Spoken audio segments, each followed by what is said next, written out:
සුබ දවසක් හැමෝටම අදත් එක තුලා ඉන්නේ Android ලංකා YouTube channel එක අරගෙන තවත් අලුත් වීඩියෝ එකක් එක්ක. ඉතින් අද වීඩියෝ එක කතා කරන්න යන්නේ ඔයාලා දන්න WhatsApp එක පාවිච්චි කරනවා නම් මේ වෙද්දි WhatsApp එකේ වෙන කෙනෙක්ගේ DP එකක profile photo එකයි කියන්නේ ඔයාලට screenshot එකක්වත් ගහන්න බෑ. ඒ වගේම profile එකට ගිහිල්ලවත් screenshot එකක් ගහන්න බෑ. ඉතින් මෙන්න මේ විදිහට ගහන්න බැරි profile photo එහෙම නැත්නම් DP එක කොහොමද save කරගන්නේ කියලා තමයි අද වීඩියෝ එක කතා කරන්න යන්නේ. මම දැන් යනවා මගේ මුලින්ම WhatsApp එකට. මම WhatsApp එකට ගිහලා මෙන්න මේ විදිහට මෙතන screenshot එකක් ගන්න බලමු අපි. හැබැයි ඔයාලට පේනවා මෙන්න මේ විදිහට screenshot ගන්න දෙන්නේ නැහැ. profile එකට ගිහලා මේ විදිහට lock කරලා අරගෙන බලමු ගහලා. ඒත් screenshot එකක් ගන්න දෙන්නේ නැහැ. ඊට පස්සේ අපි මෙයාගේ profile එකට ගිහලා බලමු screenshot ගන්න පුළුවන්ද කියලා. ඉතින් profile එකට ගිහලා screenshot ගන්න ගියත් මේ විදිහට screenshot ගන්න දෙන්නේ නැහැ WhatsApp app එකේ අලුත් updates වලින් පස්සේ. ඉතින් මෙන්න මේ විදිහට ගන්න බැරි screenshot profile photo කොහොමද ගන්න කියලා තමයි අද වීඩියෝ කතා කරන්න යන්නේ. ඉතින් වීඩියෝ එක like එකක් දෙන්න නැත්නම් වීඩියෝ එක like එකක් දාලා වීඩියෝ එකත් එක්ක එකතු වෙන්න පුළුවන්. ඒ වගේම channel එක subscribe කරමු නැති කෙනෙක් ඉන්නවනම් channel එක subscribe කරලා channel එකට පුංචි support එකක් දෙන්න කියලා ආදරෙන් මතක් කරනවා.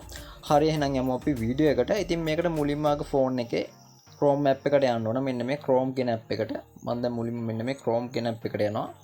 හරි ඔයාලා මෙන්න මේ විදිහට ඔයාගේ Chrome app එකට ගිහිල්ලා මෙතන උඩ search කරගන්න WhatsApp web කියලා. මම මෙන්න මේ විදිහට WhatsApp web කියලා search කරගන්නවා. හරි WhatsApp web කියලා search කරාට පස්සේ අපිට Google එකේ මෙන්න මේ වගේ result ටිකක් තමයි බලා ගන්න පුළුවන් ඉන්නේ.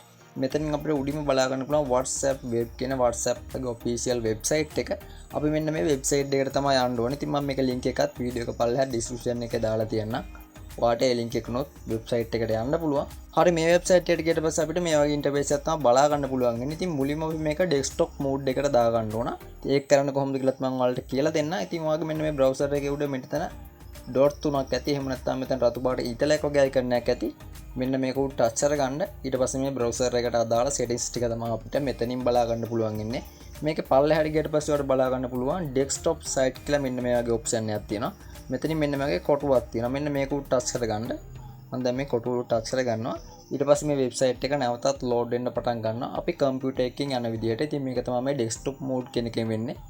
හරි. මේක on කරගත්තට පස්සේ අපිට මෙන්න මේ වගේ interface එකක් තමයි බලා ගන්න පුළුවන්. ඉතින් මෙතන වලට පල්ලෙහෙන් බලා ගන්න පුළුවන් මෙන්න මෙතන තියෙනවා login in with phone number කියලා එකක්. මම දැන් මෙන්න මේ login in with phone number කියන එක උඩ touch කරගන්නවා. හරි. ඊට පස්සේ මෙන්න මේ වගේ interface එකක් වඩ බලා ගන්න පුළුවන් enter phone number කියලා. ඉතින් මෙතන රට ඔයාගේ මෙන්න මේ විදිහට ශ්‍රී ලංකාවට නැත්තම් මෙන්න මේ පැත්තෙන් තියෙන ඊතලේ ටච් කරලා ශ්‍රී ලංකා දාගන්න. මේ ඊතලේ ටච් කරලා මෙතන ඔයාලට ශ්‍රී ලංකා කියලා ටයිප් කරගන්න පුළුවන්. හරි මේ විදිහට ශ්‍රී ලංකා කියලා ටයිප් කරගත්තාම මෙතන ශ්‍රී ලංකා කියලා පෙන්නනවා. ඊට පස්සේ මෙතන ඔයාගේ WhatsApp දැනට ඔයා WhatsApp හදලා තියෙන ඔයාගේ phone number එක තමයි මෙතනින් ටයිප් කරගන්න ඕනේ. ඒ කියන්නේ ඔයා WhatsApp හදලා තියෙන ඔයාගේ WhatsApp number එක තමයි මෙතනින් ටයිප් කරගන්න ඕනේ. හරි මෙන්න මේ විදිහට ඔයාගේ නම්බර් එක ටයිප් කරගද්දි මුලදී මෙතන බිංදුව දාගන්න එපා. ඔයාගේ ඩයලොග් නම් 77 ඒ විදිහට ටයිප් කරගන්න බිංදුව දාන්න නැතුව. ඉතින් මේ විදිහට ඔයාගේ නම්බර් එක ටයිප් කරගෙන මෙතන තියෙන මෙන්න මේ next කියන බටන් එක උඩ ටච් කරගන්න. දැන් මේක උඩ ටච් කරගන්නවා. ඊට පස්සේ අපේ මෙන්න මේ වගේ කෝඩ් එකක් පෙන්නනවා ඔයාට. link WhatsApp account කියලා අපේ නම්බර් එක වැටලා මෙන්න මේ වගේ කෝඩ් එකක් පෙන්නනවා. ඉතින් මේක දැන් අපි කරන්න ඕනේ ඔයාගේ WhatsApp app එකට යන්න. ඒ කියන්නේ ඔයාගේ phone එකේ තියෙන WhatsApp app එක open කරගන්න. මම දැන් මේ විදිහට WhatsApp app එක open කරගන්නවා. හරි මෙන්න මේ විදිහට ඔයාගේ WhatsApp එක open වුණාට පස්සේ මෙතන අපිට උඩ බලා ගන්න පුළුවන් මෙන්න මේ වගේ dot 3ක icon එකක් තියෙනවා. මම දැන් මේක උඩ touch කරගන්නවා. මෙතෙන්ද අපිට මෙන්න මේ link device කියලා එකක් මෙතන බලා ගන්න පුළුවන්. මම දැන් මෙන්න මේ link device කියන එක උඩ touch කරගන්නවා.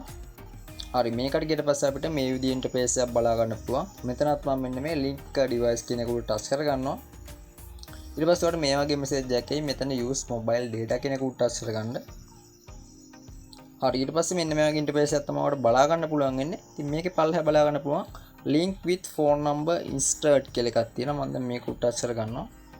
හරි මේක උඩ ටච් කරලා පස්සේ අපිට මෙන්න මේ වගේ ඉන්ටර්ෆේස් එකක් තමයි බලා ගන්න පුළුවන් වෙන්නේ. මෙතනට අපි අර Chrome එකේ තියෙන කෝඩ් එක තමයි මෙතන ටයිප් කරගන්න ඕනේ. ඒ කියන්නේ මෙන්න මෙතන ඔයාලට බලා ගන්න පුළුවන් කෝඩ් එකක් තියෙනවා. මෙන්න මේ කෝඩ් එක තමයි අතනින් අපි ටයිප් කරගන්න ඕනේ. දැන් මේ විදිහට මේ කෝඩ් එක ටයිප් කරගන්නවා. කෝඩ් එක ටයිප් කරගත්තට පස්සේ මේ විදිහට ඔයාලට login කියලා එකක් මේ විදිහට automatically load වෙයි. හරි මේක load වුණාට පස්සේ ඔයාලට මෙන්න මේ විදිහට මෙතන device status කියලා මෙන්න මේ විදිහට Google Chrome කියලා බලා ගන්න පුළුවන් ගයි. ඊට පස්සේ අපි නැවතත් යන්න ඕන Google Chrome එකට. හරි අපි Chrome එකට ගිහිල්ලා බලමු. හරි මේකට ගියට පස්සේ ඔයාගේ WhatsApp එක මේකට ඇවිල්ලා තියෙනවා. අපිට මේ විදිහට බලා ගන්න පුළුවන්. දැන් අපි බලමු මේ එක්කෙනෙක්ගේ ෆොටෝ එකක් ස්ක්‍රීන්ෂොට් ගන්න පුළුවන්ද කියලා. මම මේ විදිහට chat එකට ගිහිල්ලා මෙතන මෙයාගේ chat එක උඩ ටච් කරගන්නවා. ප්‍රොෆයිල් එකට අපි යන්න පුළුවන්. අපි නිකමට ප්‍රොෆයිල් එකේ ස්ක්‍රීන්ෂොට් එකක් ගහලා බලමු. හරි ඔයාලට වෙනවා කිසිම ප්‍රශ්නයක් නැතුව ප්‍රොෆයිල් එකේ ස්ක්‍රීන්ෂොට් වදිනවා. අපි බලමු DP එක සේව් කරන්න පුළුවන්ද කියලා. මම දැන් මෑගේ ප්‍රොෆයිල් ෆොටෝ එක උඩ ටච් කර ගන්නවා. හරි මේ විදිහට ප්‍රොෆයිල් ෆොටෝ එක බලා ගන්න පුළුවන්. ඉතින් මේක උඩ ටච් කරගෙන ඉන්න.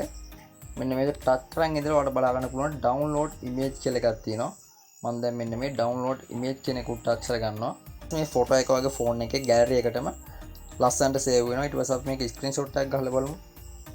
කිසිම ප්‍රශ්නයක් නැතුව ස්ක්‍රීන්ෂොට් එකක් වදිනවා. ඉතින් මෙන්න මේ විදිහට තමයි WhatsApp එකේ ඩවුන්ලෝඩ් කරගන්න බැරි DP ප්‍රොෆයිල් වගේ දේවල් පහසුවෙන්ම ඔයාගේ ෆෝන් එකට මේ ක්‍රමය හරහා ඩවුන්ලෝඩ් කරගන්න පුළුවන්. අපහැදිලි තැනක් තිබ්බනම් පල්ලෙන් කමෙන්ට් කරන්න. ඉතින් වීඩියෝ එක හොඳ නම් නොදන්නවට බලන්න ඉවරින් වීඩියෝ එක ෂෙයා කරන්න. එහෙනම් ඉතින් අද වීඩියෝ එක මෙතන ඉවර කරනවා. හැමෝටම සුබ දවසක්.